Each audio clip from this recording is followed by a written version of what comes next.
शिव के साथ जो चलते हैं वो भूत प्रेत तमाम तरह के लोग विचित्र सब प्राणी भगवान शिव के साथ हो लेते हैं, तो उनका क्या सांकेतिक अर्थ है? एक तो माइथोलॉजिकल है, वो तो ये है कि भगवान शंकर ने वायदा किया है कि जो भी जहरीली चीज़ें हैं, जहरीले जंतु हैं, जहरीले आदमी हैं, उन सबको मैं धारण करूँगा। तुम्हारा सारा जहर के मैं लेऊँगा, तुम्हें जहर नहीं आने तुम्हारे, तुम मेरे ऊपर पानी चढ़ा देना।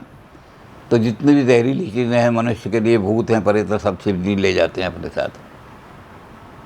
दूसरा इसका पक्ष ये है कि जो समाज के सारे उपेक्षित लोग हैं, जिनको समाज निंदनीय कह करके निकाल देता है कि भूत और प्रेत हैं, शिव जी उनको अपना गण बना लेते हैं। तो ऐसे लोग जो ट्राइबल एरिया के लोग थे, जंगलों में रहते थे, उनके रूप भी बड़े भयंकर होते थे, कई बार कपड़े भी नहीं पहनते थे वो सारे, तो जो सभ्य समाज था, जिसको हम ब्राह्मणिकल समाज कहते हैं, उन्होंने बिल्कुल उनको त्याग दिया था। वो जो त्याग दिया था उनके जो नेता थे, ये सारे वनवासियों के, इन सबको साथ लेकर के चलने वाले नेता शिव कहलाए, कल्याण करने वाले। उन्होंने कहा इन सबको मैं अपने साथ लेकर चलूँगा, ये समाज से अलग नहीं हो सकते, और इनको मैं इनमें से सारे इनको गण बना दूंगा। मेरे साथ जो आएगा, बुरे से बुरा आदमी भेज दो, 15 दिन में उसको बढ़िया आदमी बना दूंगा। तो सामाजिक दृष्टि से और पॉलिटिकल दृष्टि से शिव जो हैं वो ट्राइबल्स के देवता हैं।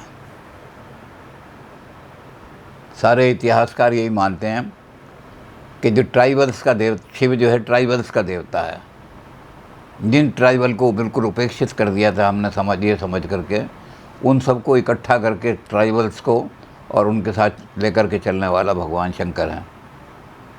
ये तो इसका ऐतिहासिक है। बाकी मेटाफिजिकल तो है ही कि जो भी चीज़ आपको ऐसी लगे जहरीली है, भगवान शंकर को कह दो इसे हमारे पास से हटाओ, तो आग खाएंगे, धतूरा खाएंगे भगवान शंकर, और जो जहरीली चीज़ें हैं उनको ले जाएंगे। जो जहरीले नाग हैं उनको अपने शरीर में लपेट लेंगे, क्योंकि उन्होंने वायदा किया हुआ है, अखंड वायदा है ये, जब तक दुनिया चलेगी, कि तुम मेरे ऊपर जल चढ़ाओ, मुझे शांत करो, और मैं तुम्हारा सारा जहर अपने आप ले लूँगा।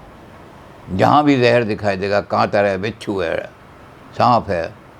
अब बिच्छू है, उनको कुंडल में लटका रखा उन्होंने सारा का सारा, सांप गले में लटका रखा, तो सारे जहर का समावेश भगवान शंकर में हो जाता है। आपके जीवन का जो भी जहर हो और खतरा हो, सब भगवान शंकर उसको अपने आप धारण कर लेंगे। अच्छा गुरुजी, एक आपने ये भी अभी कहा बात में कि भगवान शंकर ये कहते हैं कि भाई मेरे पास तुम किसी को भी ले आओ, और 15 दिन के बाद उसको मैं फिर मुख्य धारा में उसको ले आऊँगा। तो एक तरह से देखें तो भगवान शंकर तो फिर एक महान शिक्षक भी हैं। शिक्षक तो हैं। वंदे बोधमयम नित्यम गुरुम शंकर रूपणम। शंकर भगवान जो हैं जगत गुरु हैं, सबसे बड़े गुरु जो हैं शंकरा के। गुरु कौन है? जिसके निकट आते ही आदमी जो है वो राक्षस से मनुष्य मानव बन जाए। तो भगवान शंकर के पास जितने भी ये ट्राइबल एरिया के लोग ऐसे थे जो बिल्कुल असभ्य थे, भूत प्रेतों की तरह नाचते थे, जंगलों के अंदर घूमते थे, खोपड़ियाँ उठा लेते थे, उन सबको उठा करके सभ्य बनाने का काम भगवान शंकर करके सबका खड़ा कर दिया उन्होंने। और अब भी वही कहते हैं, यमाश्रित वही वक्रोति, जो मेरी शरण में आ जाएगा दुनिया में पूज्य बन जाएगा। वो भूत आ जाए, प्रेत आ जाए, कोई भी आ जाए, मैं उसको ऐसा बना दूंगा, कल उसकी पूजा, आज वो नेगलेक्टेड है, कल उसी की पूजा होने लगेगी। तो भगवान शंकर का ये विरध है, वायदा है ये।